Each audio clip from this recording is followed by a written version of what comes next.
Ah! Hello, hello, hello, hello. Good of morning, good of morning. We good? Is everything working? Can you hear me? Am I too loud? I feel like I'm too loud. I should now be good.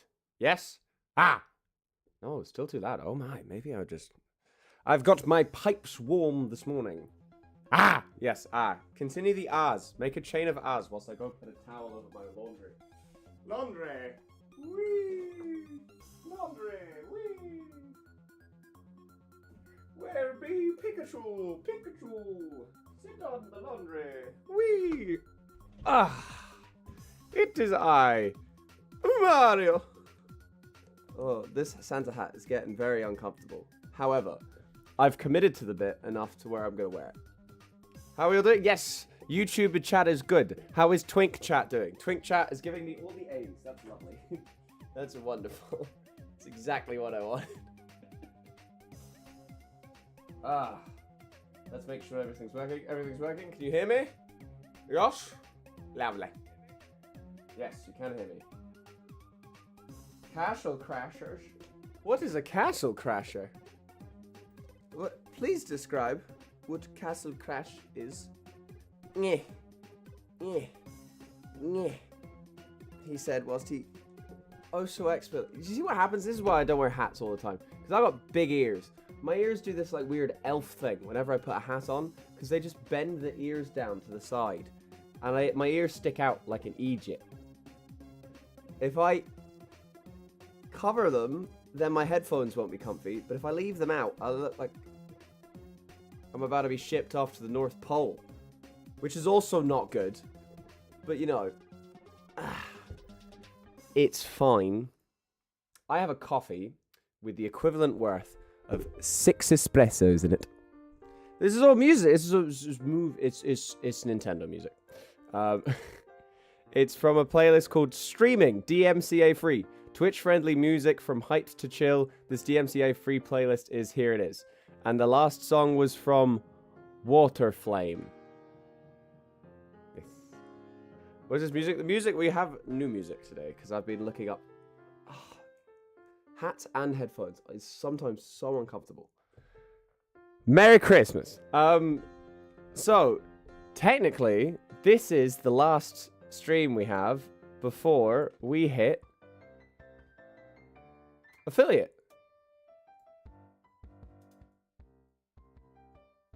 So we get money after this, which means we can fund our projects after this, which means you guys get more content after this, because we don't have to worry as much about paying rent.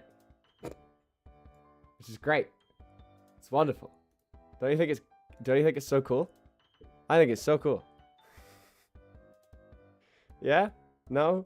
Yeah? No? Please?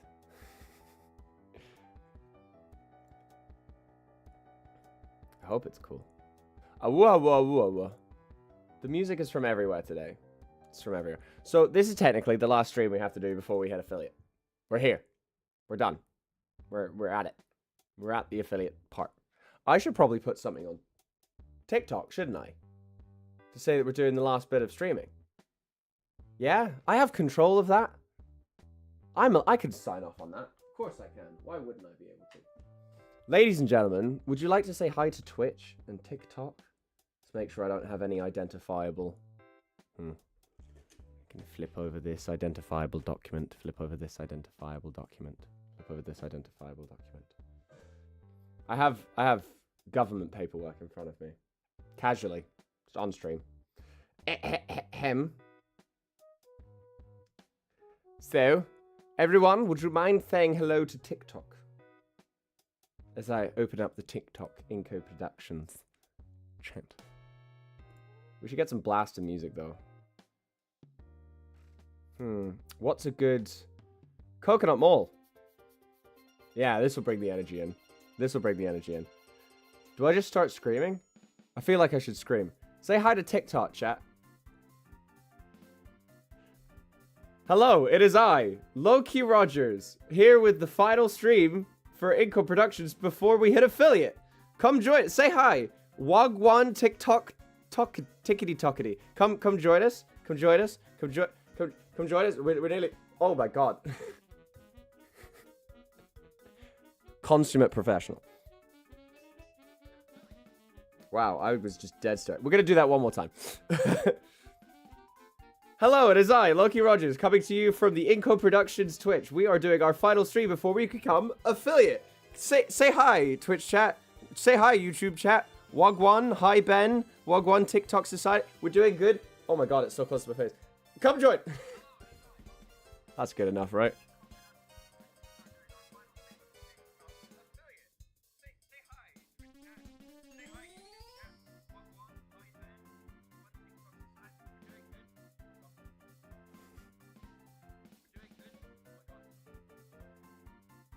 Just gonna keep the wall.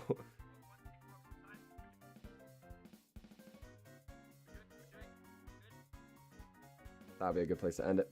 Save. Oh, don't you guys just love watching me do this? So we're gonna do today, we're gonna try and do our best to draw. Depending on who joins us, we're gonna try and do like a we hit affiliate post because I'm bad at drawing.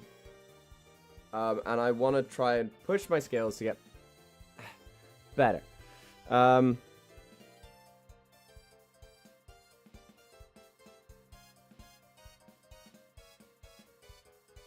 Final stream push. Come say hi. Come say hi is apparently one of the best ways to get people to come watch. Come say hi. Hi, Meta. How does one edit text? How do I add a background? Oh, by pushing that button. Okay. And this button. Edit text. Yes. Yes. Next. Hi. Hello, everybody coming and joining in. How is everyone? I asked the question earlier on. How's everyone's day been? But I feel like I should not understate.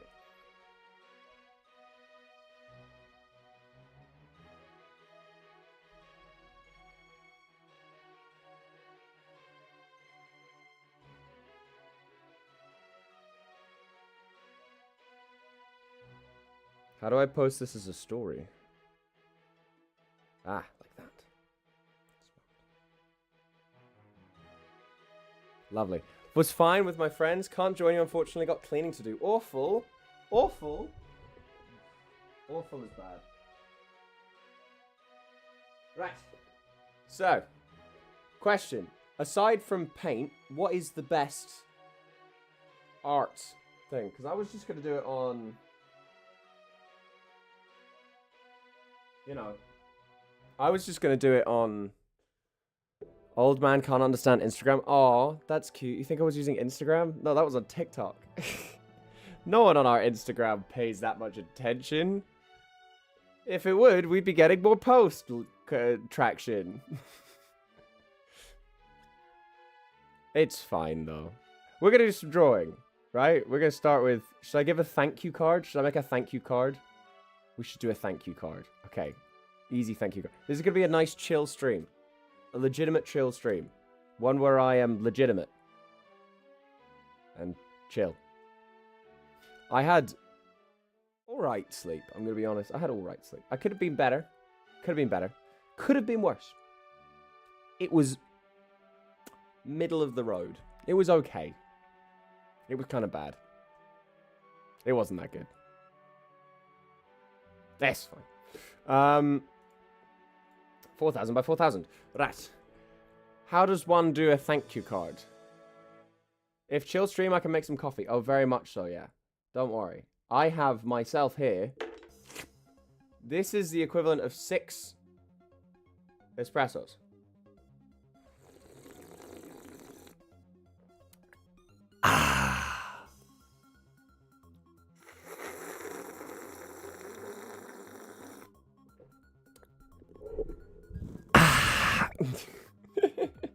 Hire me for Foley sounds if you need them. Yeah, I've got like 5, 6 espresso. Well, because I've got ADHD as well, so this is just gonna make me sleepy. Compared to my normal sleep, it wasn't that bad. Like I only had like 2 nightmares, so I woke up twice, and one of those times was like 5 minutes before my Hey, buddy, do you remember that caffeine makes me EP? Caffeine does make me EP. My heart's great. You can hear it. 5, 6, 7, 8, 9, 10, 11, 12, 13. Currently, I'm sitting around about 85 BPM. It's alright. It's pretty normal. I've just had a shower as well, so that's probably 85. 85 BPM. 85 BPM. Not 5 BPM. God, no. That would, yeah. 5 BPM, I would... 5 BPM would be every, like... 8 seconds? No. 11 seconds. 11 and a half. How does one tell their BPM? 2 ways. Ahem. With a timer and doing some maths, or be a musician and know the rough averages of BPMs.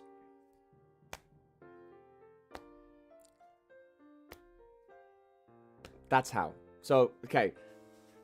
We're going to do some medical knowledge stuff now. Hold on. Is there a medical song?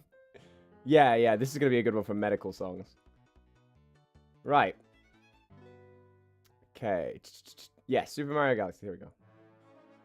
So, if you want to actually do... So, we're doing a med class. This isn't... We're turning out... This is no longer medication. This is no longer art stream. This is now a medical class, okay? If you want to do...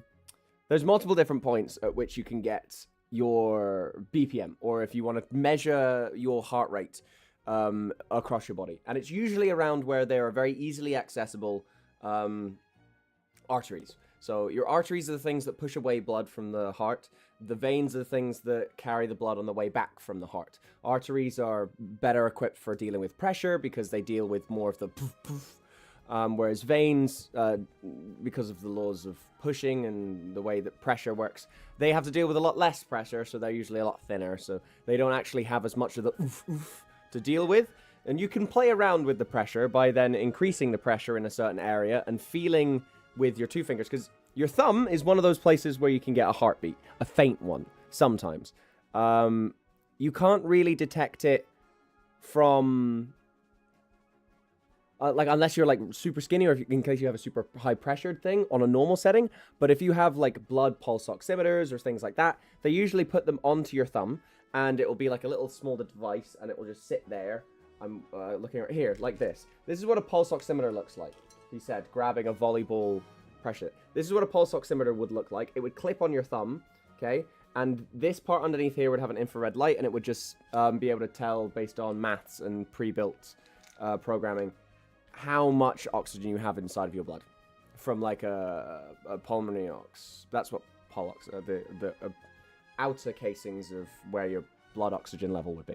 However, your thumb you can't really trust because you might misinterpret when you're paying so much attention what is actually going on, because you might misinterpret if you're doing somebody else's, for example, you might misinterpret your heartbeat for their heartbeat because you're paying attention to the sensation that you have in your thumb. So you might mess up your heartbeat because it's your thumb that's doing the measuring. Even though you're measuring somebody else, your brain can get confused sometimes. So we try to minimize that as much as possible. Plus, it's a lot easier to use your 2 fingers here rather than your 1 thumb.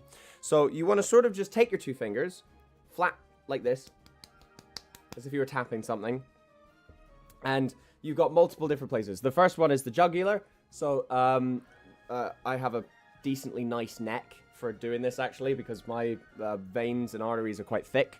I have quite a very strong circulatory system, as I've been told every time I've been stabbed for giving blood. My right arm has about currently nine little scar holes in it from where I've given blood. I'm nearly at my 10th donation. That should be coming up sometime around Christmas.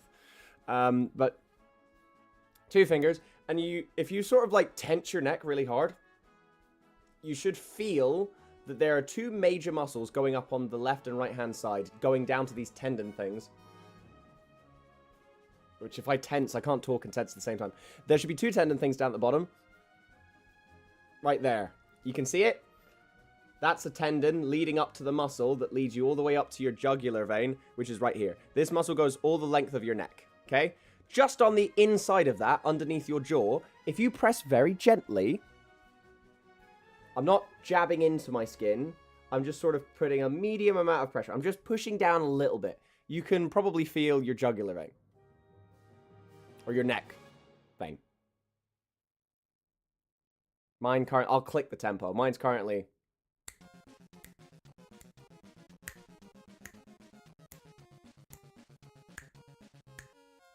And that's my BPM currently.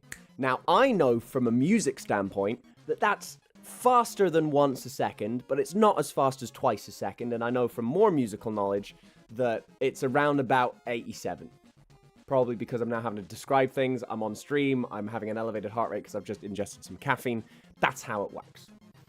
There are other places to do it as well. So there's, your wrist has 2 spots. One of them, depending on the way that you're taking the, hell yeah, Undertale OST. So there's 2 different ways you can take it from your wrist. I'm going to bend the camera down, actually. So there's 2 ways you can take it from your wrist. You can take it from the inside wrist or from the outside of your wrist. So the outside of your body or the inside of your body. The inside of your body is sometimes harder because there's a big tendon in the way. You can see that?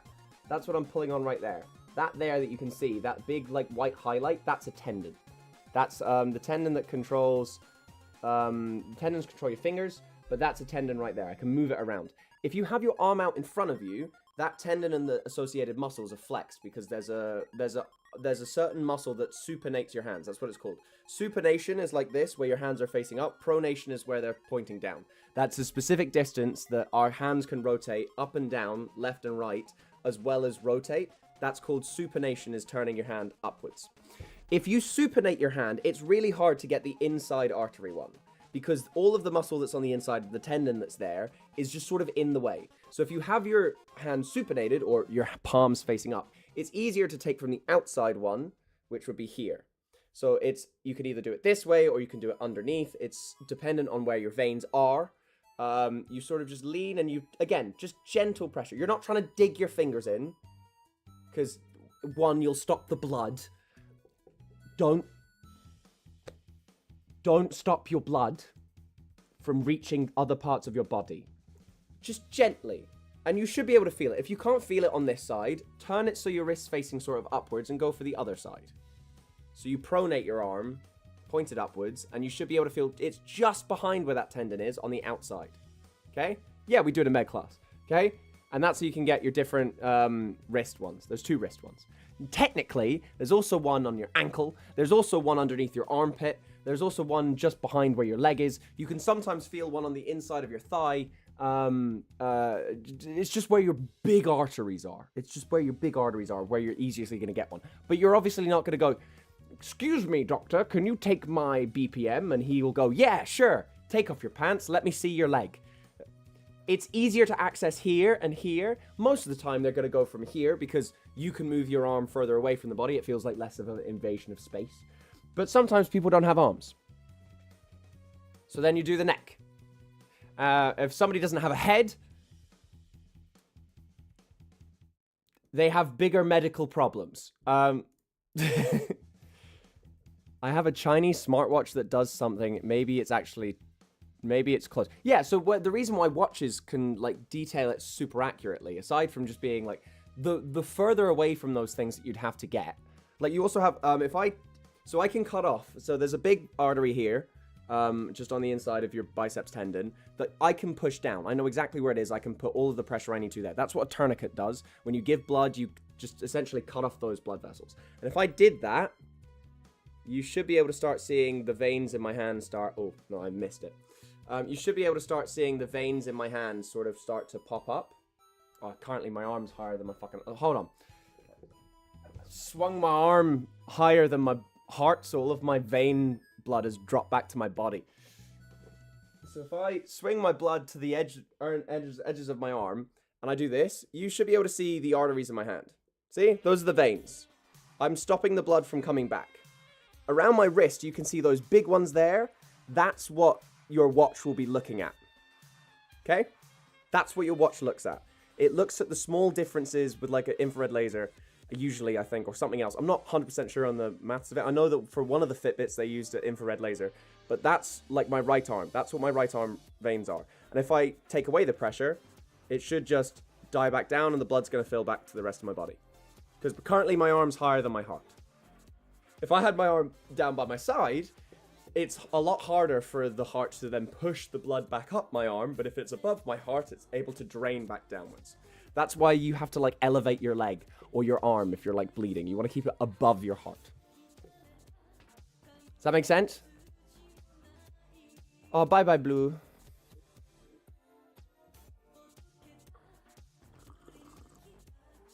This is our final stream. Before...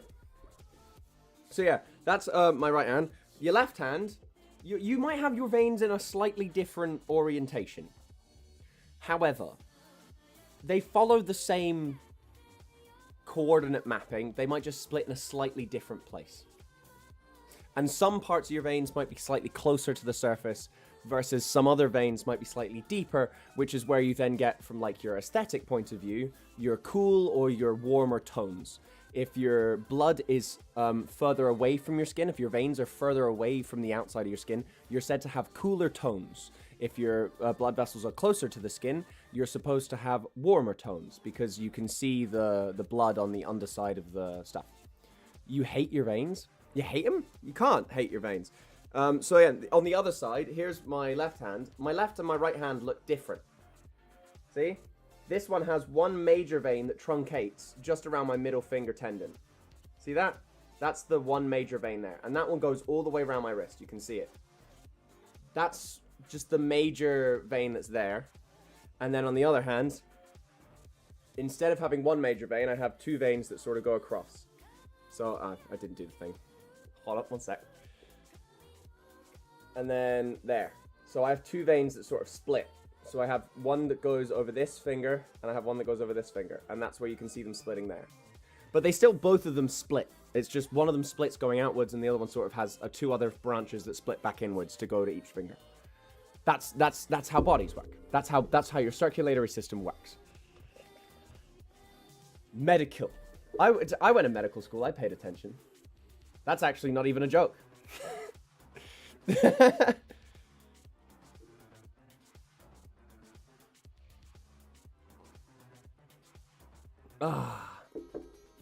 So yeah, we're starting off our final stream with a bloody med exam. That's great. That's so funny. The guy who dropped out of med school giving random people...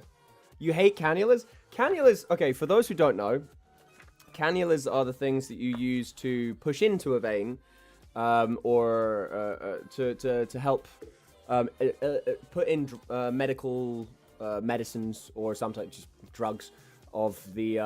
so you'd have an IV drip bag which is held above the patient, and then it drips down through gravity, and it will enter usually through here into the tendon, just the biceps vein, or it'll be on the back of the hand. Again, if you have a vein like this one on the back of your arm, it's a lot easier to just fit it in there, depending on how the cannula works.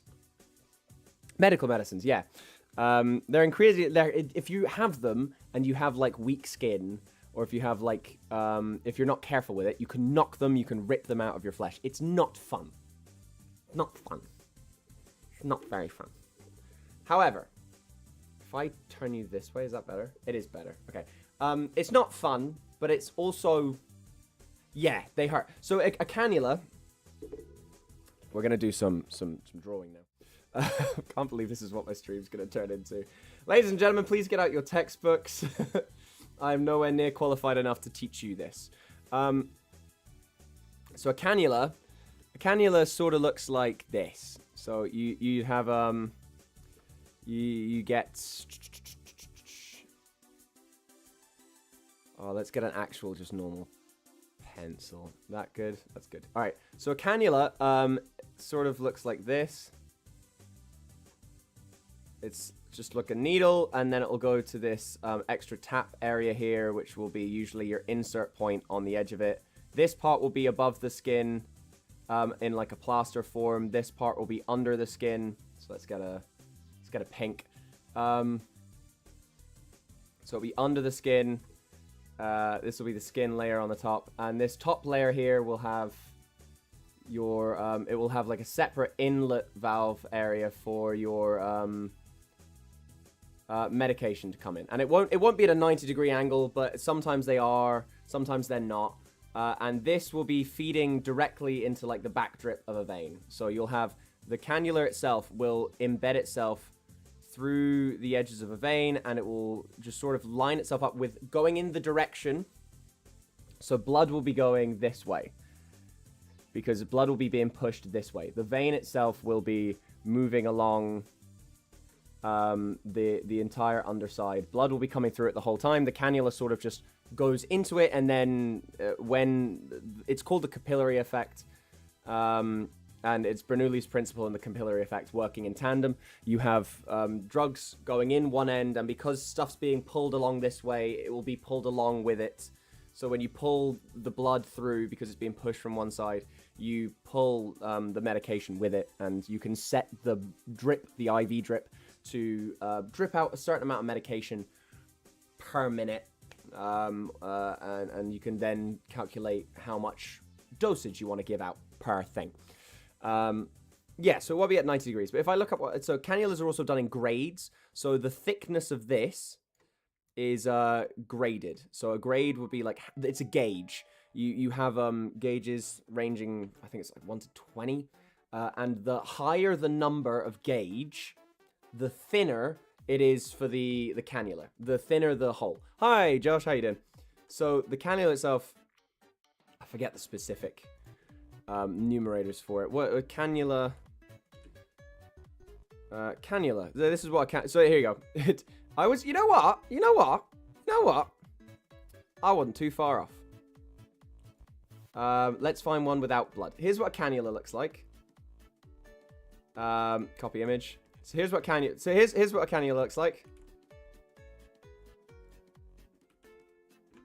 If it would work. Copy image. Here's what a cannula looks like, he said. Ah, Jesus.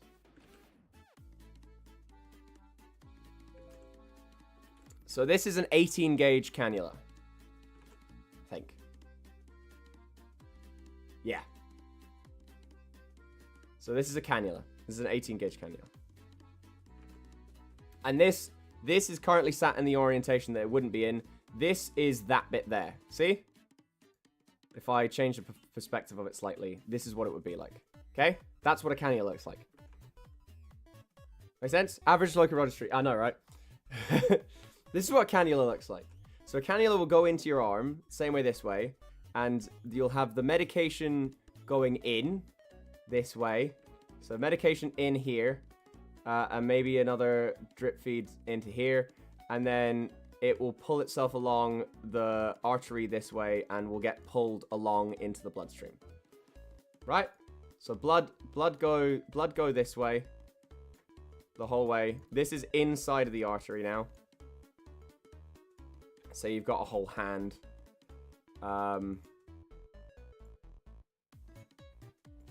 Yeah. And it just pulls stuff along. That's cannulas. Were we doing something else before this, or did it just straight go to cannulas? I'll be honest. Yeah, we went into how to do blood. It was blood stuff. But that's a cannula. There you go. You've done your stuff. There's your learning portion for today. Does that make more sense? That does make more sense. That's lovely. Why you done that? So that's your teaching portion for today, then. That good? All my homies love cannulas. Cannulas are great. You, Sire, Master Loki.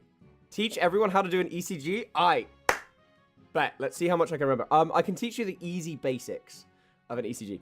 So let's get a rib cage, shall we? How did this become a medical thing? Let's get a rib cage.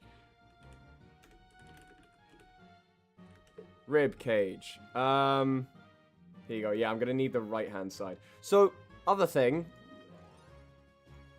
When you're talking about like positions on things, say for example, where you want so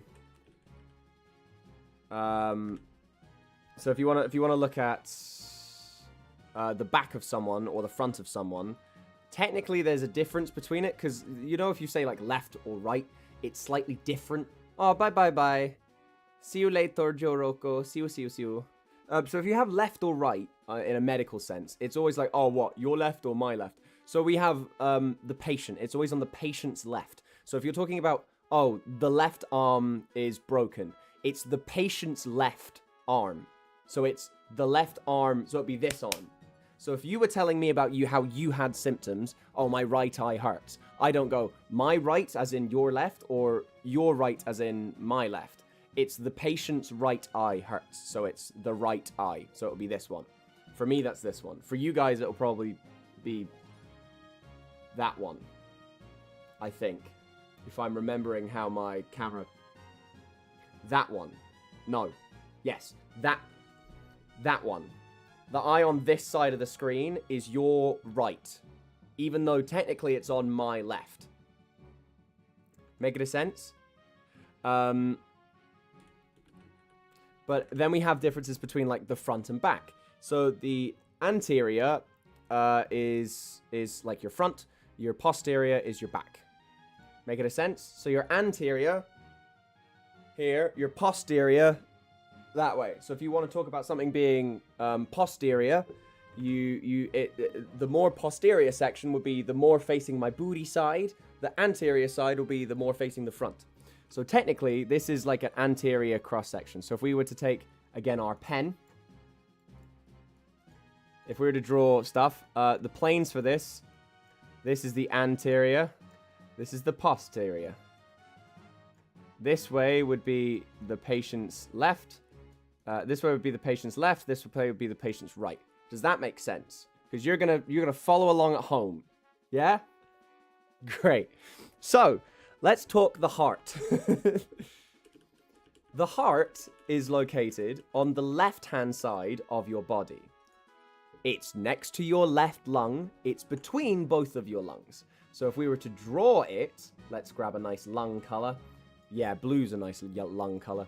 If we were to draw your heart, you'd have your right lung would be this side. It would sort of look like this. It would split into lobes, and your left lung would look sort of like this. Your left lung sort of has an indent just where the heart is, and then on the left-hand side of your body, that's there, okay? Remembering that it's technically this entire shaded area, because this is a 3D image, so it would actually be sort of coming out as well. It wouldn't just be sitting there. So the blue would also have... This wouldn't just be filling this area. It would actually be going sort of up to here. This is not the color that I selected. It would sort of be going round the entire way. It would sort of leave the indent for the heart. It would go all the way down till you hit your diaphragm, which is roughly here.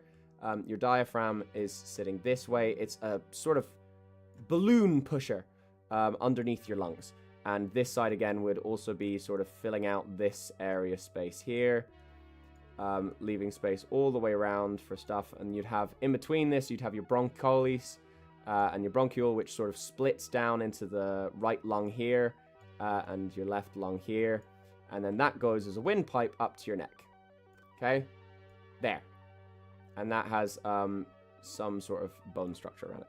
That's that. I think I need to make either this a little bit darker or a little bit different. If I was to add a shadow, would this work? Yes, right, there we go, a shadow layer. Now it makes more sense. So those are your lungs, and that's your heart in the middle, okay? Okay? We understanding? So your heart is on your left-hand side, okay? So you have your body, okay? Again, your body, I'm going to tilt the camera down. Your body's here. Your right-hand side is a lung. Your left-hand side is a lung, and in between it, if you find the center of your chest, slightly over to the left, slightly down, that's your heart. It's sort of where you can feel like where your ribs stop, it's just behind that. It's right here. That's your heart. That's why when you do like a salute to a flag or something, if you have to do the American salute, it's hand over your heart. It's your right hand that goes over your heart on your left side. That's the trick. Or if you're a big anime nerd, it's the same thing. Understood? Good, great. We can measure different parts of the heart in terms of their valves, because inside of the heart there are 4 chambers, and there are valves in between those chambers, inside and out of. So you've got a valve between your left atrium and your left ventricle, and then you have a chamber between your, you have a valve between your right atrium and your right ventricle, and then you have meniscid and bicuspid valves on the ins and outs, depending on which ins and outs you're talking of. You have an in on the left-hand side. You have an out going to the aorta. You have an in on the right-hand side as well. And you have an out going to your lungs.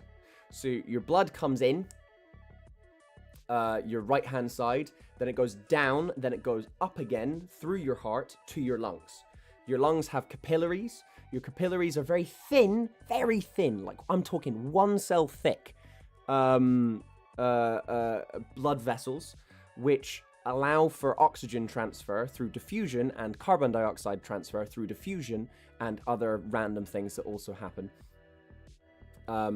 to help move between your lungs and your blood vessels. So your lungs have alveoles and alveoli sacs, and those increase and decrease, and they have oxygen in them, and the capillaries run the outside of it. And then when they're on the outside, when your blood goes past, a chemical reaction occurs where there's a transfer of gases. Your CO2 goes out of your blood, and your CO2 goes out of your blood, your oxygen comes back into your blood, reacts with the hemoglobin that you have sat on your blood vessels, which is why your blood is red. It's oxygen and iron mixing together to make an iron 3 composite. The blood then turns red, it then moves back throughout the rest of your body. Thus is blood. Now, when your heart goes, you might have had this scene before. Your heart does not do this. Right? You just did your blood and you're like, but it just goes thump, thump, thump. Technically, no. We're just really bad at feeling the difference between the pressures. If you actually feel on like a specific part, or you put a very big pressure sensor next to it, your heart does not go dump. It goes da-dum, da-dum, da-dum, da-dum. The first one is more pressured. The second one is less pressured. That's where you get your classic da-dum, da-dum. It goes up, down, and then levels. Up, down, and then levels. That's the different chambers. So your two sides of your heart go ba-bum, ba-bum, ba-bum, ba-bum. And that's happening about 60 to 100 times every minute in your body from the day you're born to the day you die. Unless you need adenosine. But we'll get to that in a second. We can measure the da-dum, da-dum, da-dum, because you don't actually hear your heart beating. What you hear is the valves between the chambers da-da, da-da, da-da, da-da, as they let blood through in and out again. That's what we hear. When we talk about hearing our heartbeat, it's the da-dum, da-dum, da-dum, da-dum, da-dum of the valves opening. Among Us. Kind of. Blood. This is our Demong Us. It's an emote that we have to make fun of one of my friends who is short. Hi, nice to meet you. Hope you're enjoying the stream. Somehow this has turned into me giving a lecture on medicine. However, when you have your heart, you can feel the pressure. So you can feel the da-dum, da-dum, da-dum. Again, your right side goes first, your left side goes... Ooh, I can't remember which way round they go. Does your left side of your heart go first or the right side? Does the left side of the heart beat first? I think it's the right. Yeah, the right side of the heart. I was right. My muscle memory is great. The right side beats first. The second side beats second. So right, left. Right, left. Da-dum, da-dum, da-dum, da-dum, da-dum. D is short. D is short. D is short. I bet money once on how short D was. Also, hi, Ryan. So yeah, your right side goes first, then your left side goes second. And so we can feel the pressure of our blood moving around. But when you talk about hearing a heartbeat, if you put your head on someone's chest and feel the heartbeat, you're not hearing the pressure change of the muscle. That's like saying, I can hear when my bicep moves. No, you can't. You hear the valves opening up on the inside to let the blood through. You're hearing because they sort of snap open and snap shut. So when you talk about somebody having like dying of heart strings, if somebody dies of heartbreak, like the things. Technically, the things that control your valves can snap. They're controlled by it's a muscle reaction, of course, but it's the heart strings, which is what they're referred to as, that control the valves opening up and closing, can snap under stress or other like bodily failures. You can die of heartbreak, which sometimes causes your heartstrings to break and your heart stops pushing blood. That's so cool. But an ECG, or electrocardiograph, which is the ECG, that's what it stands for, an electrocardiograph, is measuring the valves opening and closing by putting different detectors to detect the different opening and closings of the different valves. Because we can find on different parts of our body different relations to when they open and close using electrical signals. And that's what the sticky tabs are for. So the sticky tabs have to go in specific places. So if you have a 12-lead ECG, you have 12 sticky tabs put on your body. And for someone like me who has a bit of chest hair, sometimes they have to shave it so they can get a good connection because their tabs are old and sticky and not sticky anymore. So I look like a Care Bear sometimes when I come back from the doctors because they've had to do a 12-lead ECG on me, and I've now got, because they put 2 in the middle, I have like a little shaving of heart just missing from the center of my chest where they've had to shave it. I'm learning more here than I ever did in GCSE science. That's good, because this is, hey, yeah, when did I walk into an anatomy textbook as a stream? Because people asked me blood questions, and now I'm like geeking out on all the stuff I learned whilst I was in med school. Okay? They asked me how cannulas work, and I was like, fuck it, we're doing a medical stream now. I'm double checking. Those things you stick in the hand. Or the elbow pit, yes. Yeah.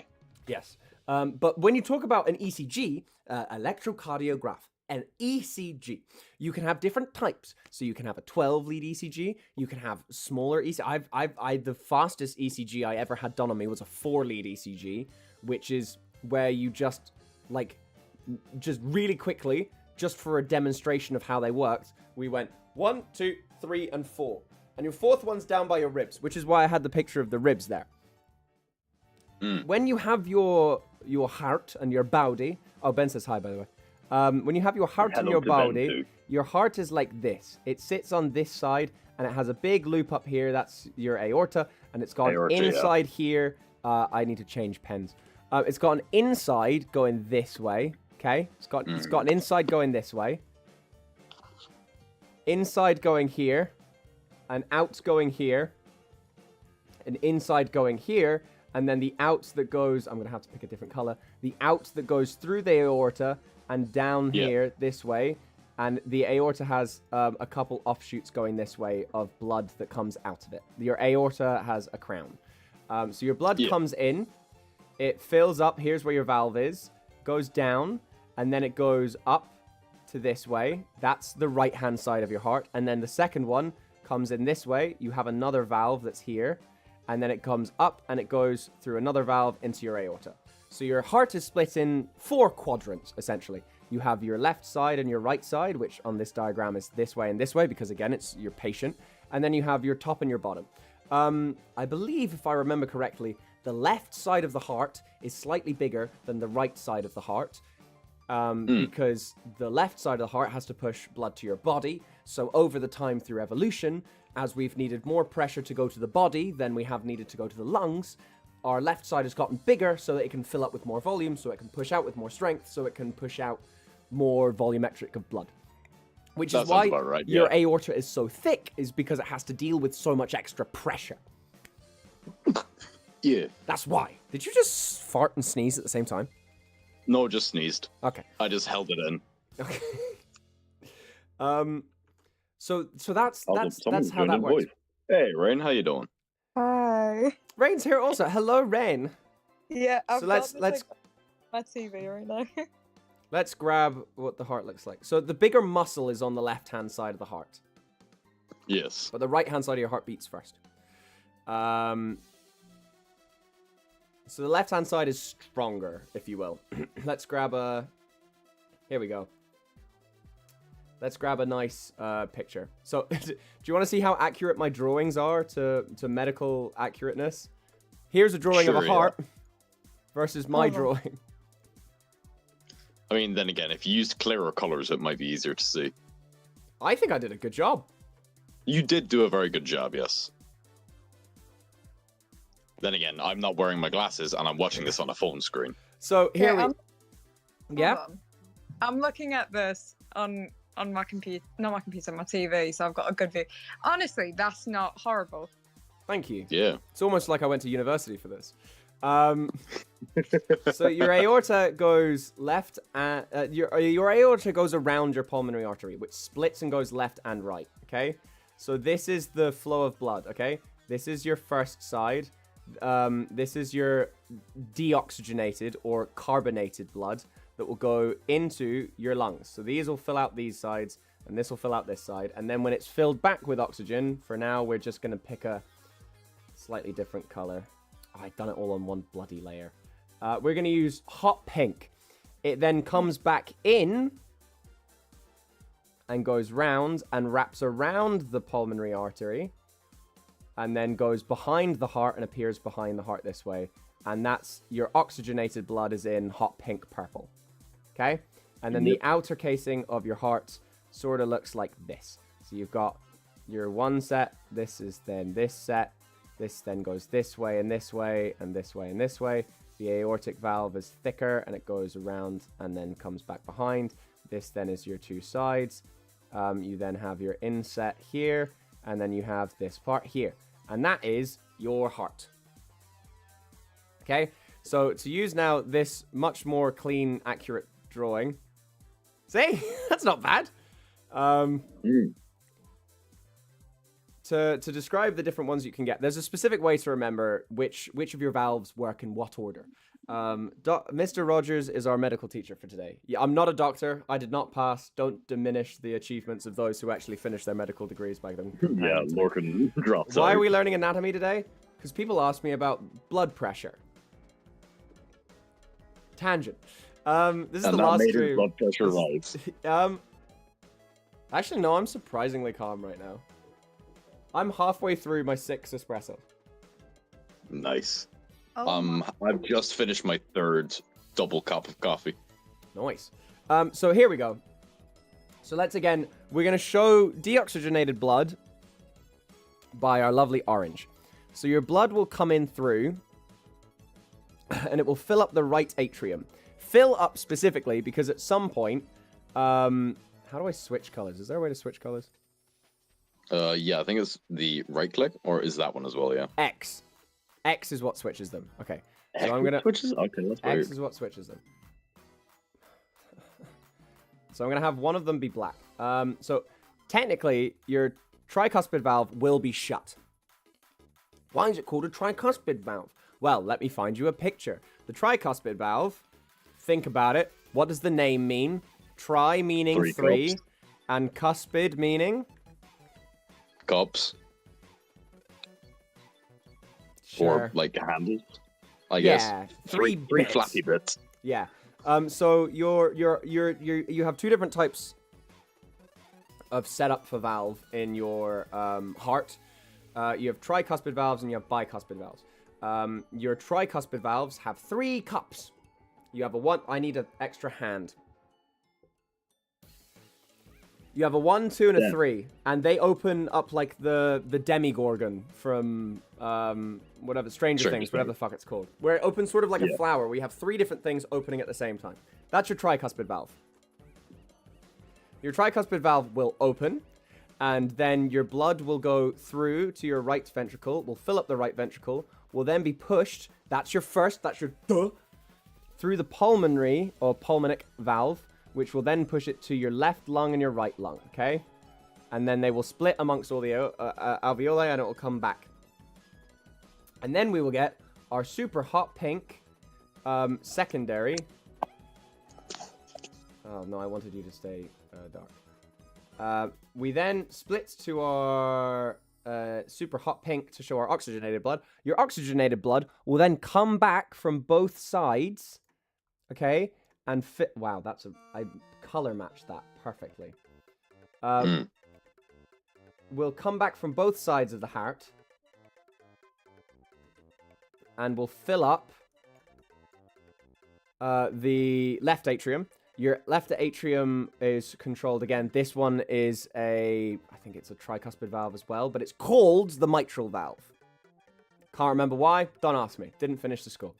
Then your second part will, so you'll open the valve, allowing blood to flow into the left, the left ventricle. Thank you. That's not the left valve. It will fill up the left ventricle. This is wrong. The left ventricle. And then the second, will push out through the aortic valve, which is again a 3-cuspid valve. And then push underneath the pulmonary artery and then around the pulmonary artery in the aorta, where it will split off to your neck and your arms this side. And then your oxygenated blood, where does the aorta go next? Well, it goes underneath your heart. And it goes then down to your legs and your saphenous valves and your saphenous things. And it will drain blood to your legs. That's how the heart works. And sometimes to your penis. Well, not sometimes. All the time to your penis. You have blood flowing all the way through your body. Cells work, but with caffeine. Yes. Can we get rain on the screen? Yes, we can, if I can figure out Fujitech. Better question, does Rain have Fujitech figured out? I do on my computer. Well, if you have logged in to Fujitech, then yes. I can move it onto my computer. I just need to move my dogs. You don't need to do anything. I'm the one who needs to sort it out. If it's linked to your Discord, it just means that it's set up. Oh yeah, no, it's Discord. Huh? I've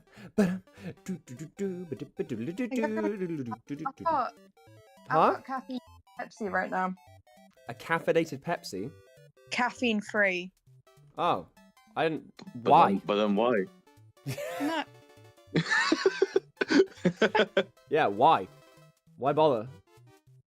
Why remove the caffeine? That's the best part. I like how it tastes. They taste the same. He's gonna start explaining catheters now. Oh boy! Right. Catheters, kind of like cannulas. Yeah, it's a stint for your urine.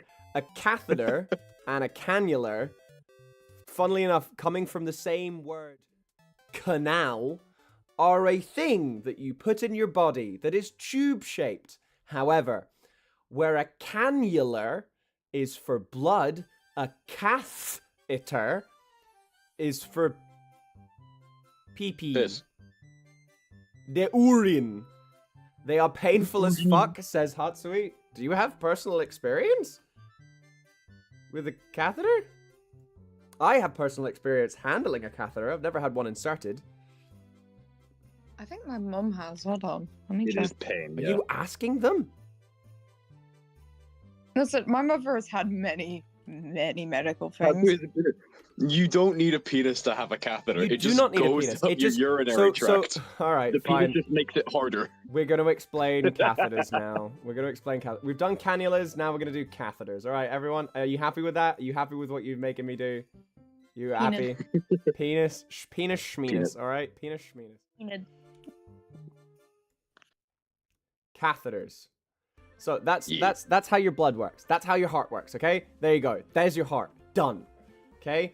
And then when you've got your blood going around different parts of your body, okay, you're gonna have the oxygenated blood go up, you're gonna have the oxygenated blood go down, you're gonna have the oxygenated blood split left and right. You're gonna have it splits over this way. You have a left side neck and a right side neck because you have two different things. Then it goes to your brain, which has its own blood-brain barrier. You then have all of your facial nerve settings, so it goes this way, this way, this way, this way. Goes around your jaw, goes all the way around your head. It spreads everywhere. You have your faceplate, and then you'll have your eye sets here. So your brain's actually sort of this chunk, and then that's how your body works. Okay? Your blood kind of goes everywhere because that's how blood works. That's how blood works. And then down to your legs, you have your truncated, so it goes down. It'll do the entirety of your gut, your intestines. It'll do left leg, and it'll do right leg, okay? And those split around hip level, okay? Okay. That's how blood works. Now to talk about catheters. Now, popular to technical, mostly believed belief, a catheter is not only for men with the peni, it's actually for everyone. That's the way that catheters work. Catheters do not need a penis to function. They just need a bladder. Because it's usually done for people who have bladder problems. That's called being incontinent. That's what that means. Not meaning that you are inside of the EU. It means that you cannot control your piss. That's why sometimes you have an incontinence bag. So, Yeah, the little balloon as well, yeah. the little balloon. So you have a balloon to anchor it in place. Catheter rated E for everyone. Oh, 100%. There are different, again, sizes of catheter, the same way there's different gauges of cannula. Can, meaning just canal, that's where it comes from. Everything is based in a language setting. So your cannula for blood goes here and here. Your catheter, and it hurts. I'm looking at what I can show on Twitch without getting banned. You can probably be able to draw just a urinary tract and the bladder. Yeah. Yeah. So we're gonna do an anterior view of what a bladder looks like. So bladder, again, contrary to popular belief, not the thing that hangs on the outside. Your bladder is the sac that fills with pee. So piss is not actually stored in the balls. Pee is not, in fact, stored in the balls. Pee is stored in your bladder, which is, again, sort of like a big sack that fills up with urine that gets refilled up when stuff is filtered through your kidney. And pee is inside of you. You currently have pee inside of you. Once you reach a certain level, your brain tells you that you need to go to the toilet because it tells that there's a certain amount of pressure and it's certain full. So if let's grab a nice yellow color for this. Your bladder looks sort of something like this. Okay, I need a thicker pen. Your bladder looks sort of something like this, okay? This is your bladder. Okay, and then you'll have, this is the out for your bladder, okay? So your bladder hasn't, can you even see that? Okay. No, it needs to be a darker yellow. We're going to use a nice pink. And again, I'm going to add a drop shadow to this layer to help it stand out from the background. So, this is what your bladder looks like. Women, this might look kind of similar to other bodily ornaments that you have. Yeah, funnily enough, when you have a sac in a human, it generally looks the same as all other sacs. I see. So, your bladder and your uterus, similar, because it's very easy for the body. It's evolved to make sack-like shapes. Is it still crunchy? Still crunchy? Hopefully not. Are we good? We are speaking. Speak, Discord people. Not crunchy, beautiful. Huh? Nah, that's good. So this is your bladder. Your bladder will fill with le pipi, okay? So, your bladder, there. That's not what I meant to click. Nice. So You just made Wario. your bladder will fill with le pipi, and it will come up to like a certain level. Gravity will pull it down, and there will be a certain amount inside of here. Okay. So say you're like 60% full for your PP right now. If you had a lot of pee, your brain will start to that. When people talk about having a small bladder, they mean that they just have a small or a weak bladder. It means they can't control it as easily. There are multiple reasons for why someone might have a weak bladder or a small bladder. It's usually mostly to do with age. Sometimes it can be due to other stuff being there. Women on their periods tend to feel like they have a smaller bladder capacity than when they're not on their periods, because the uterus that is around it is filled with so much of the uterine wall just before your period or when your period is just starting. There's other stuff that's putting pressure on it, so your brain can't fill up your bladder as much. Men don't have to deal with that issue and thusly men having also their reproductive organs on the outside of their body have slightly more room for their bladder. So men are seen to have bigger bladders than women on a biological level as well as a metaphysical level of being able to hold and store more pee for longer. Oh shit. Them's It's the also because they reasons. have balls to store them in. So,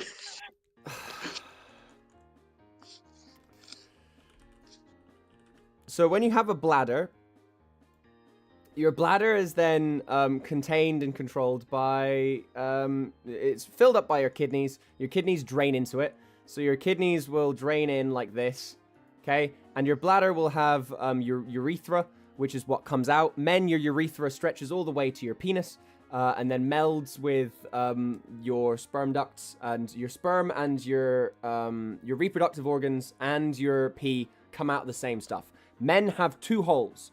Women have 3 holes down in between their legs. That's the difference. But everyone has a urethra, and the urethra is this bit here. Okay, your urethra is there, and it's controlled by. Let's grab a nice red. Actually, it's more of a white, but I don't have a black background. Your urethra is controlled by your prostate. Okay? So when men have prostate problems, men are much at a higher risk of getting prostate cancer than women are. You usually, oftentimes, also get incontinence at the same time. Make it a sense? So when you're not peeing, stuff comes out, and when you are peeing, your prostate relaxes, and it allows for the urethra to push out. Your pelvic floor muscles can also push on and help pull away to help you pee. However, your urethra is the thing that allows the piss to come out. That's the tube. When you have a catheter, women can.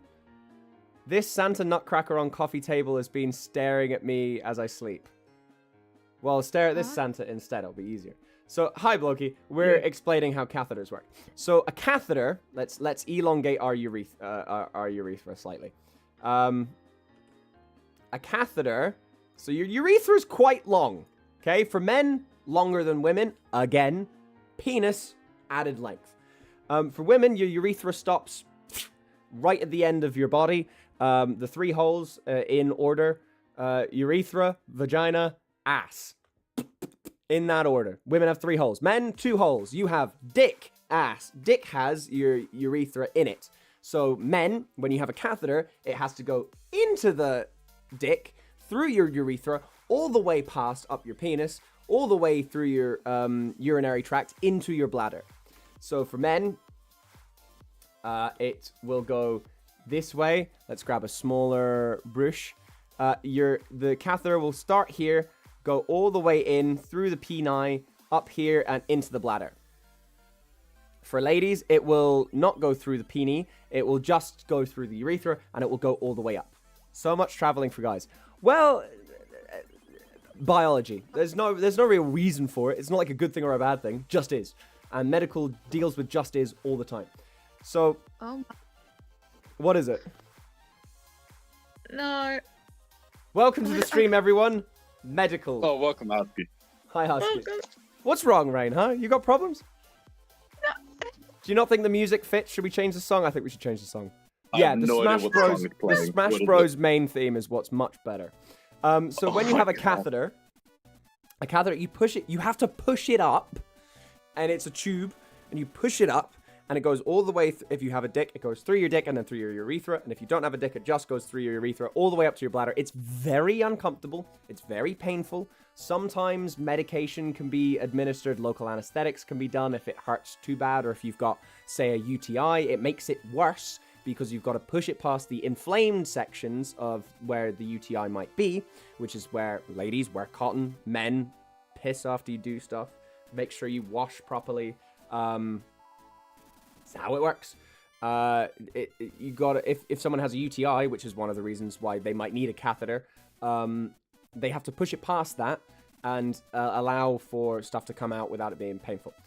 When it's inside of the bladder, they then inflate a balloon. Your balloon will look like this, and it just stops it from falling back out. That's what it looks like. And then you have your tube coming through the balloon, and it comes out the other side. Piss will then drain. You heard me right. There's no active participation here. It drains through the tube into an incontinence bag, which, if you've ever seen them, looks something like this. They go like that, all the way down. It'll be like a sort of 3D object, and it'll bulge slightly at the bottom and then come back up on both sides. And that is the piss bag. And when you have your bulging of stuff, this is your piss bag, and they fill up to a certain level, and dependent on how much piss is pissing. Yep. Why did it do that? I shouldn't be on all layers. Huh? Tolerance 0, anti-aliasing. Oh, contiguous. I need ticked. There we go. That's what an incontinence bag looks like. Okay, and it will very cleanly attach to the tube. Okay, so there's no actual like fear of stuff happening. But that's how catheters work. If you ever have to have a catheter put in, it happens to people. Sometimes when people are in old nursing homes, you have to deal with them as well. But that's how they work. That's how they work. They just go up, and then it's gravity fed. So your bladder is always above where the thing, because usually you're sat down. The incontinence bag is usually hanging off of a bed, or it's attached to like if you have a chair. If you're sat on a chair and like on a wheelchair or something, you'll have the catheter be like on one of the legs of the chair. And you'll be sat up here. And again, it being gravity fed means that your bladder will allow it to just sort of come out, and the piss will just go down. So it will sit inside of your bladder, and it will sort of just in its tube just go down that. And it's also another way to check if there's blood in your urine. Say you have kidney problems, and you have, here, boom, kidney problems. So where does your pee come from? Your pee comes from your kidneys. Your kidneys, you've got 2 of them. If you haven't ever had any of them surgically removed, you can have them surgically removed for a number of reasons. Sometimes to help you, sometimes because you decided to follow that one hot chick back from the bar and got jumped in a hotel room, which you weren't expecting. And your kidneys, if you've got problems with it, say you've got kidney stones, or if you've got diabetes of some kind, you can break down through the filters that are inside of your kidneys. They can be damaged, they can break. And with the breaking of your kidney barriers and your filtering systems, you can bleed. And blood, again, goes from where it's pressurized to where it's not pressurized. And if you're already draining liquid down this way, you're going to drain liquid into this way, and then you have blood in your piss. Okay?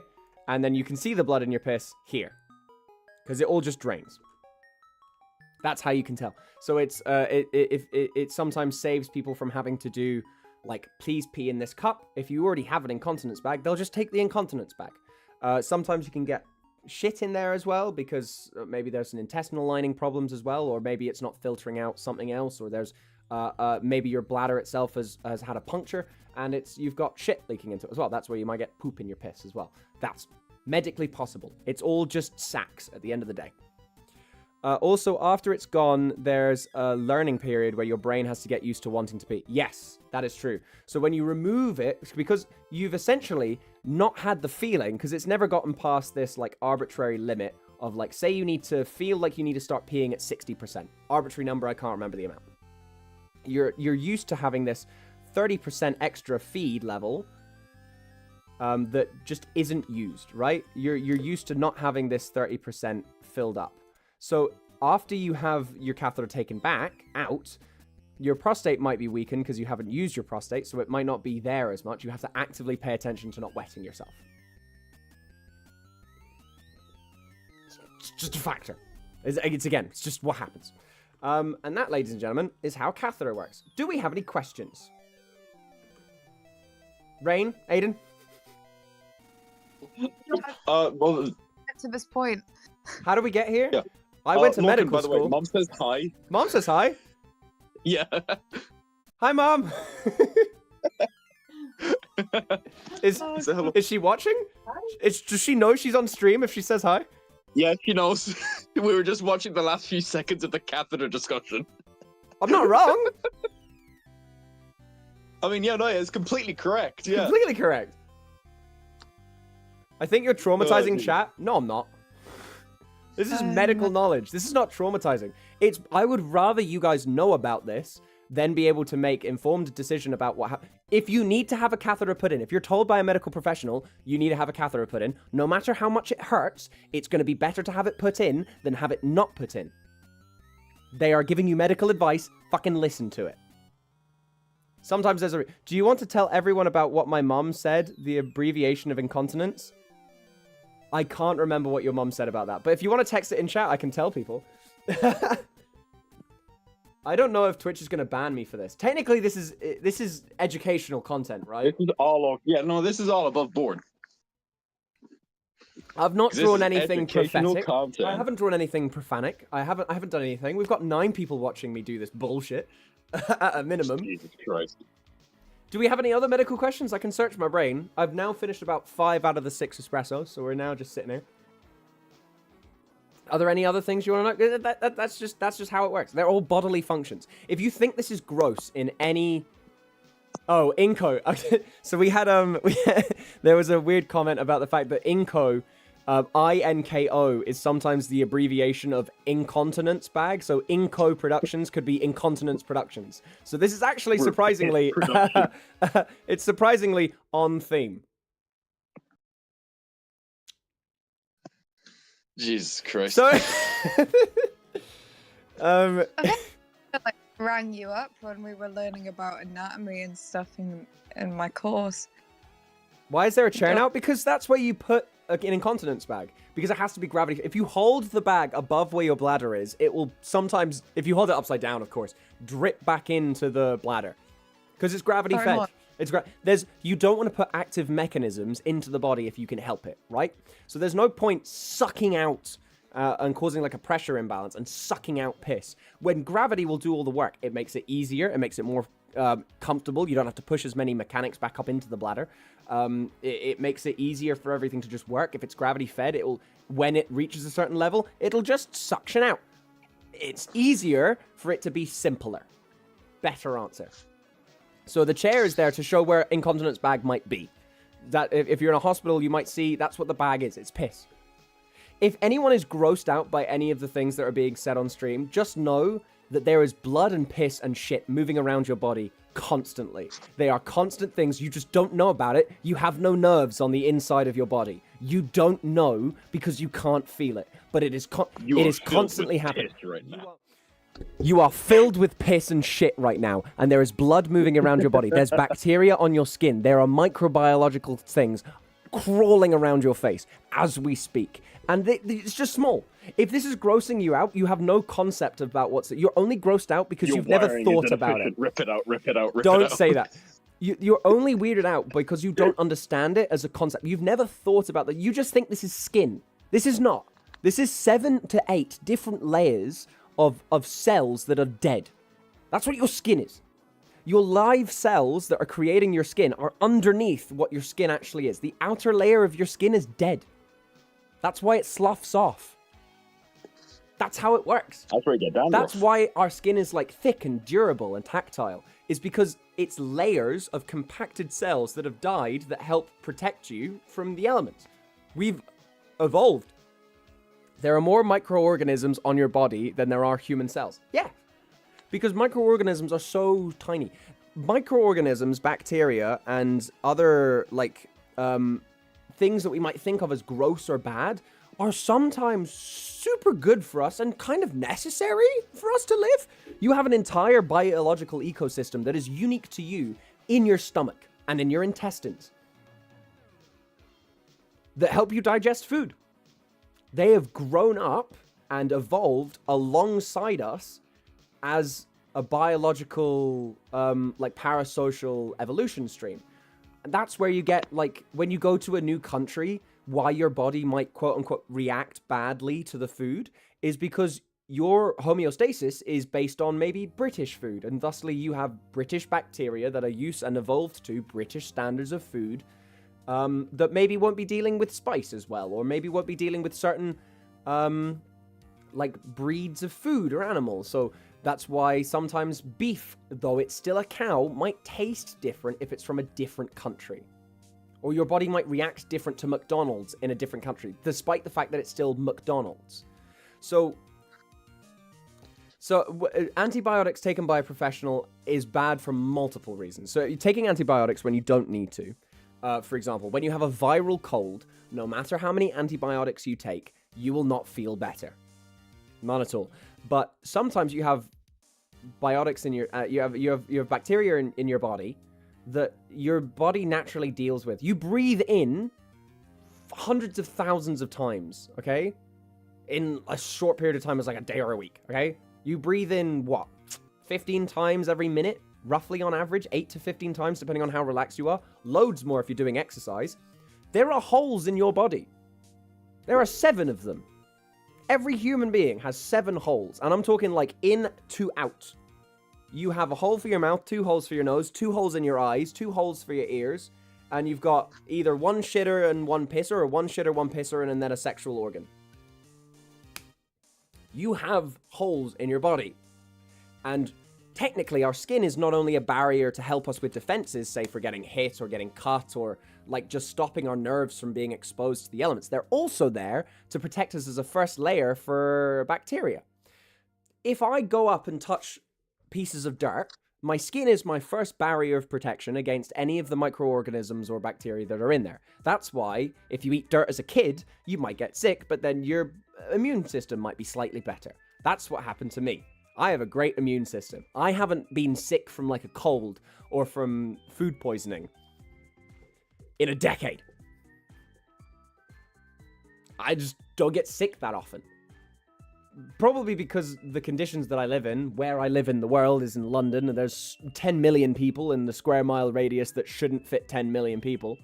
So I'm constantly surrounded by loads of other bacteria and loads of other, what could be considered viruses or viral infections or pathogens. Pathogens is the word I was looking for. Where it gets constantly transferred. If I go on the central line during peak hours, I'm standing next to, in one train cart, 30 to 40 people. That's a lot of stuff from individual people who have been in individual lives, going individual places during the day. And the black mold could also get me. And why burns are so dangerous from a first aid standpoint, because the first barrier is gone. Yeah, sort of. Well, that's why we have blisters. So if you have the degrees of which a burn, I definitely can't draw burns. The degrees of which somebody has burns. So you have 1st degree burns, 2nd degree burns, 3rd degree burns. And technically then more severe types of burns afterwards. But a 3rd degree burn is like down past your muscle. A 1st degree burn is surface level. A 2nd degree burn is skin level. So you can get a 1st degree burn from like a carpet burn. Might be a 1st degree burn. A 2nd degree burn might be like a steam burn. So you've poured boiling water on yourself.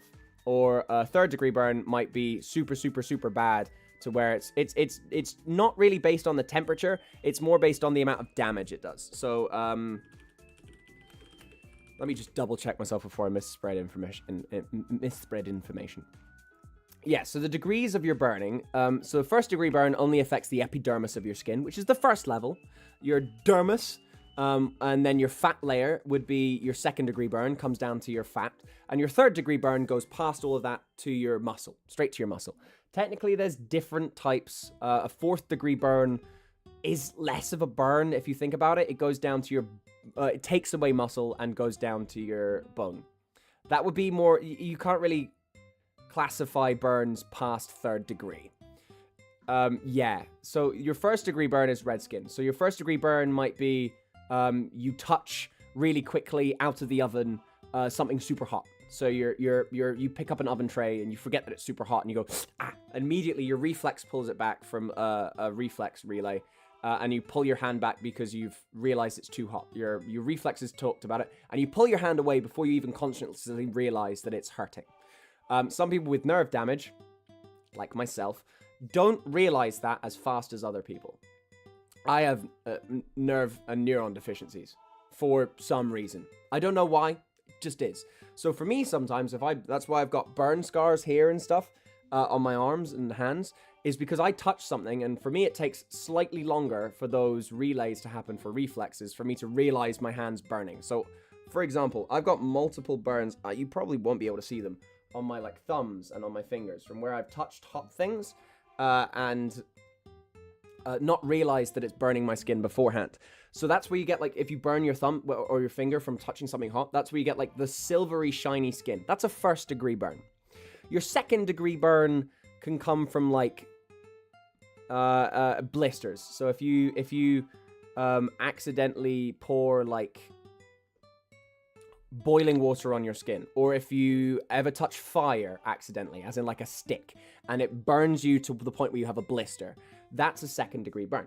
And a second-degree burn, it is more damage, but again, still easily able to fix. A third-degree burn involves all the layers of the skin, and some, your veins might be exposed. This is usually from, like, your third and fourth-degree burns, if you're going by the fourth-degree burning standards, is, like, if you fall off a motorbike and you're not wearing your motorbike jacket, or you're not wearing your proper protection, and you have asphalt burns. That's where you're technically it's a carpet burn. Carpet burn just means friction burn. Carpet, just show the clip. I'm not showing the clip. Carpet burns are like just friction burns. A friction burn on a motorway going from like 70 miles an hour, which is about 120 kilometers an hour if we have any Americans in the house or Europeans. It's far. It's a big amount of friction, and if you're not wearing the proper protection, you'll lose your skin, you'll lose your muscle, and it goes down a bone. That's a third or fourth degree burn. Technically still a burn, kind of a rip. It's just friction. There's heat involved, and it's pushing away. Branding is another thing. So there was a weird, I say weird, it's only weird to me because I'm not part of that culture, and I think it's self-harming in a way. But branding, some people, it became a craze a couple of years ago to have branding tattoos, where you get something super, super hot like iron that can hold its shape when it's heated up, and onto like your back or your stomach or something, and you have a brand. Now, depending on the heat of the substance, sometimes can depend on how it reacts. You can sort of control, sort of based on how hot something is. You might have the Leidenfrost effect to where it sort of protects your skin as well, slightly, but you should never burn yourself. Don't do any of these things, they're stupid. And those are the different types of burn. How did we get here? Blisters. Oh, yeah, we were talking about blisters. So blisters are like if you ever have like blisters on your heels. I remember getting a blister from instant noodles. Oh my god. Oh god. So if you ever had blisters from like, what's a good way of describing this? If you ever had blisters from, here we go. Ill-fitting shoes is a great way to talk about it. If you have shoes that don't fit correctly or that aren't molded to your feet, yes, shoes mold to your feet. That's how it works. I don't like any of these songs. Yeah, here's a good one. If you have blisters on your feet, that's technically a friction. Blister is a friction response. It's where your skin's been rubbing so much that it becomes slightly inflamed, and you keep rubbing it for so long over a certain amount of time that you cause a layer of liquid underneath that will be pus, maybe filled with a bit of water. That's what a blister is. When you have a blood blister, it of course involves blood, but a regular blister, the one that has like the white fluid that's there, the sort of semi-clear white watery fluid, that's just body fluid. It's just water. It's water that's seeped out of your skin and your muscles, and it's just filled up a space in a vacuum. You get that because you rub the layers of skin, and the layers of skin separate, and then you then have a vacuole hold, and then you have stuff. Also, if you can, please don't pop them. Do not pop blisters. They are there. It's a reactionary. It's a sort of a lucky escape of evolution. That's why we have layers of skin. It's to help with blisters as well. Don't pop them. They can get infected easily. I used to be a gymnast. Mm.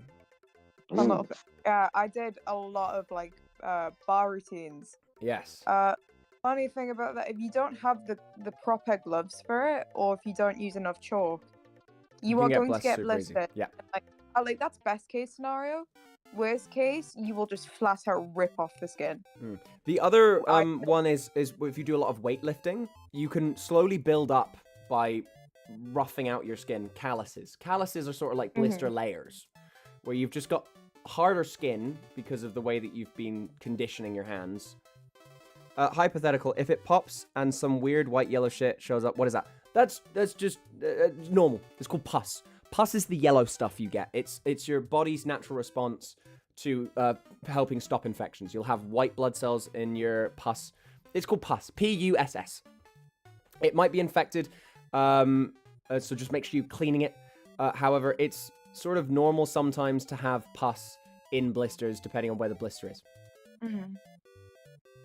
If you have pus in it though, pus is a response, an active response from your body to deal and fight with infections. So if you do have pus there, clean it with saline water or salt water or some sort of hydrogen peroxide, which is your graze and cut cleaner. Hydrogen peroxide is the chemical. It just helps cleaner. Use a solution and not alcohol, please. Yes. Unless it's like medical strength alcohol. There's no point just pouring toffee vodka into cuts. I've seen too many people clean with alcohol. I mean, if you don't have a sterilizer, it's not the worst thing in the world to use, but you need to make sure that it's like a strong alcohol that's a clean alcohol, like straight vodka. If you use whiskey to clean your wound, you're better off spitting on it. There's too much other stuff. But, like, it's kind of like not pus. It's random substance I can hypothetically scratch off. Your pus can dry. It's water and body stuff. Pus can dry out. It's normal. If you use alcohol, it will make it worse because corrode the healthy tongue, make it take longer to heal. Tissue, not tissue. Yeah. So it sounds like you might just have a blister that's infected. Just clean it with sterilizer. That's it.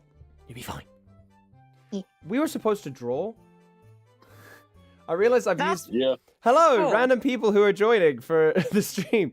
Welcome to a stream that was supposed to be me drawing and has turned into me giving lectures on medicine. How are you doing today?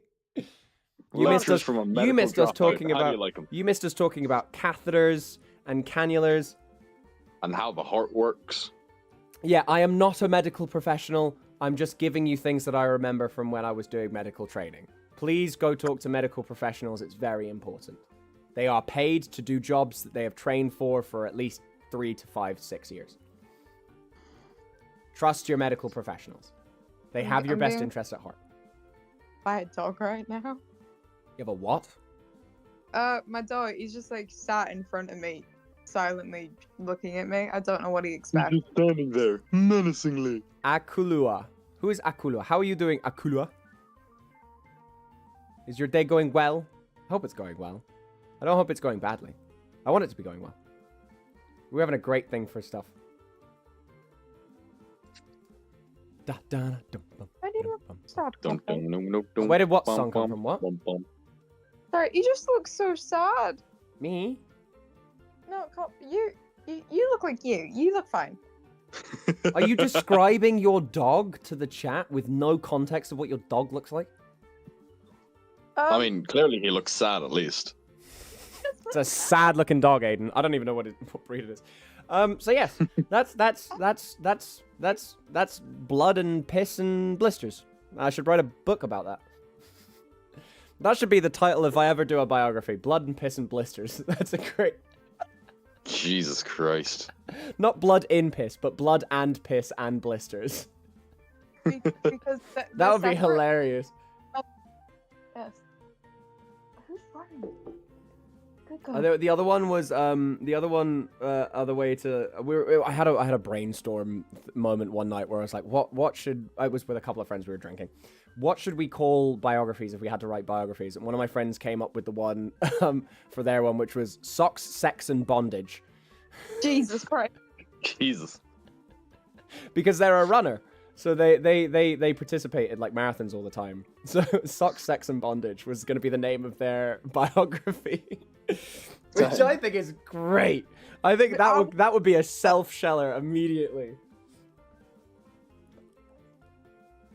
Or another funny one would be finishing last, the story of a runner. Okay, we've discovered what yours would be, Loki. Oh, what would mine be? Well, you just said what yours would be. Not with sock the- sex about it. Hi, I just No. came to visit you. I don't know your language and use a translator. I run it through broadcasts and look for inspiration to make streams better. My name is Akula. Translates as sharks. Oh, lovely. You have a That's nice cool. picture. Thank you. That is very nice for you to say. Which picture? There's lots on screen though. You've joined us at Yeah. roughly the end of the stream. I have a meeting starting at 3 p.m. Yes. If you have sharks, put sharks in the chat. Shark dance. Shark dance. He does this. Woo. Left shark. How long is that? My meeting is a while. I'm going to be on the meeting for a while, and then I'm going to go drinking afterwards. I'm going to go see a friend. Hell yeah. Because I've had a bad week, and he's had a bad week, so we're going to go for a drink. Do you live in... I don't live in T-Land. How long is what? America? Dolphin? Shark? Shark. Good luck, Loki. That's fine. This was our last stream, by the way, before we hit affiliate. How long is the meeting? Hell The yeah. meeting's going to be like 2 hours. I've got a lot I've got to go through. And then I'm not going to be streaming it again until Sunday. Sunday is Squinglemus. Sunday, yeah. Well, we're all going to be there in person. I'll be on camera, sadly. Aiden will be on camera. Aiden will be here. Yeah, I need to clean my room. good idea. I would love to join, but I live in the opposite side of the country and I have That's uni. Is that my brother? Womp Yes, I am indeed going to see your brother, Mr. Newman. Squinglemus is on Sunday. Yeah, Squinglemus! Woo! We're finally Yes. here! Orchards. It's It's really been cool. what I've been working towards for the last 2 weeks. Yeah. I need to go to the bank tomorrow. Please watch so Loki doesn't go even further into insanity. No, please watch me go further. What do you into mean? insanity. He's That's already the aim. insane. Oh yeah, I forgot that's the point. So I cannot explain it properly. In how much time do you have to leave? Oh, like 1 minute. The meeting starts at 3 p.m. Oh, well, shit. You might as well leave then. Yeah. Thank you all for watching the stream. Please follow along for the Squinglemus. We've got 12 days of amazing variety content coming up for you over the next 2 weeks. To follow Whoa. the 12 days of Squinglemus. We can't very much... Thank you so much for the medical lecture. Yeah, I didn't realize I'd been talking for 1.5 hours. That's a long-ass time. That's Yeah. it, that's it. Please follow along. I hope you enjoy. We'll have a lot of people here on Sunday. This is not the song that I thought it was. Damn.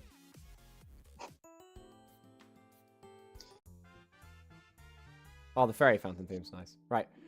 Thank you all for joining. And yes, I will see you later. Say goodbye to stream, guys. I must depart. Stream, guys. Bye-bye, stream, Bye. guys. Bye-bye, bye-bye, bye-bye. Bye-bye, bye-bye, bye-bye, bye-bye. Bye-bye, bye-bye. Bye-bye, bye. Fuck me, dude. I don't